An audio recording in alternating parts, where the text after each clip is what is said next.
All right, guys, today we're going to be inspired by the book Wonder to create a self-portrait that shows more than just what we look like. You are welcome to start in pencil first, but what we're going to do is start with an outline. We've recently discussed outline versus contour. The outline is the shape around something, so something like that would be the outline. When you do this, make sure you have a good marker, one that works well. I'm starting with the shape of my head and making my ears.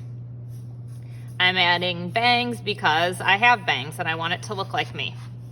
I'm gonna make a line that shows the shape of my hair and then around the other side. Now the cover of the book Wonder has one eye. You can make one eye, you can make two eyes, you can make a whole face. I'd like you to make at least one eye. So I'm gonna make an eye here. I'm doing this kind of arc rainbow shape, and then I'm reversing it with the same shape underneath. I'm gonna make a semicircle for the colored part of my eye. I'm gonna make a little dot for the pupil of my eye. If I want to, I can add eyelashes. I don't have to. If I want to add an eyebrow, I can add an eyebrow. And again, if I wanna make a full face, that's fine, I can. But I'd like you to do at least this. Now we're going to take this self-portrait to a little bit more of an abstract level, and we're going to be adding words that describe us. And we're going to be using two types of markers, a thick marker and a thin marker. I'm going to start with my thin marker. And I'm just going to look through here and find some words that describe me. This word here is opinionated. So I'm going to take the word opinionated. I do have a lot of opinions. Opinion. And I'm running out of space here, so what I'm gonna do is curve it. Opinionated. And then I'm gonna kind of decorate it. Opinionated to me feels like a big word because my opinions are big. So I'm kind of trying to make it big to reflect what that word actually means. I think I'm gonna switch to the small marker now. And I'm going to do energetic.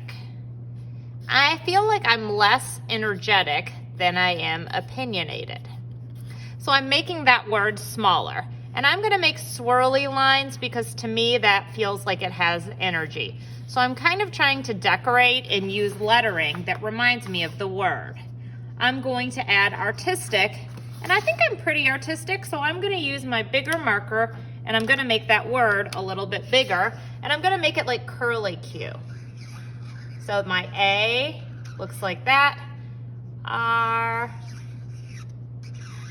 So you can see I'm kind of trying to make my word reflect the meaning of the word. Artistic. And I'm going to keep working like that until my background is full of all different kinds of words that describe me. The words that describe me a lot are slightly bigger. The words that describe me maybe less are smaller. I can change the angle of my paper. So I'll show you one more before I time lapse you where I go up the side. So I'm just gonna rotate my paper and I'm gonna put a word here. And I think I am smart. S-M-A-R-T.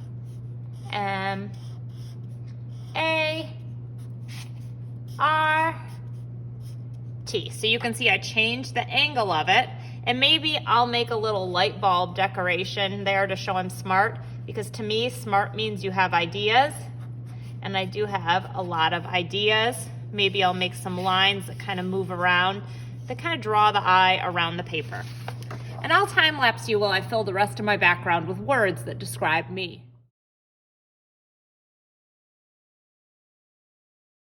So now you can see that my background is full of letters. Some are big, some are small. I have a paper that looks like this that shows you a bunch of different fonts. Fonts are types of letters. Feel free to use any of these or invent your own fonts. Now I'm gonna add watercolors to my piece, and I wanted to show you how these look under the black light. My hope is that in March we'll get to have an art show and we'll have a black light gallery. And these paintings should glow in the black light, so you can see which colors tend to glow the most. These yellow, pink, orange, and the greens and blues really do glow. The pink does some, that pinkish purple, but a little bit less maybe. So So when you're making your piece, think about that and how it's going to glow. So these are liquid watercolors. We have water, that's just to rinse the brush, but you don't need to add it to start painting. So I'm putting a little bit of this pink on, and I'm gonna fill an area. Now, I'm not going to use realistic colors. This is an abstract piece of art, but also I don't have my hair color. Rinsing my brush, and I can use it to blend a little bit. A technique you can use with watercolors is called wet on wet. This is where I'm filling an area with water. Now what I'm gonna do is I'm gonna put some paint on my brush and add dabs of color. I think I'll put a little bit of green around it. And you can see it kind of bleeds together. So this is a technique that's kind of fun to use. I do need to be aware of how colors mix when I'm doing this. So for example, colors like yellow, red, orange, and pink, they're all warm colors. They look good blended together. Yellow and green look good blended together because they're neighbors on the color wheel. But when you're blending colors, blue and orange really don't look good blended together. They're opposite of one another. Purple and yellow really don't look great blended together. Red and pink or green don't look good because they're opposites. So neighbors on the color wheel are really what you want. So I have yellow here. I'm gonna paint a little bit of water. And since yellow and green are neighbors, I can put green there. And they look nice blended together. I can fill different areas with different colors. So for example, if I wanted to do my face orange, I could do that. Or I can just generally paint this almost as if there was nothing on it.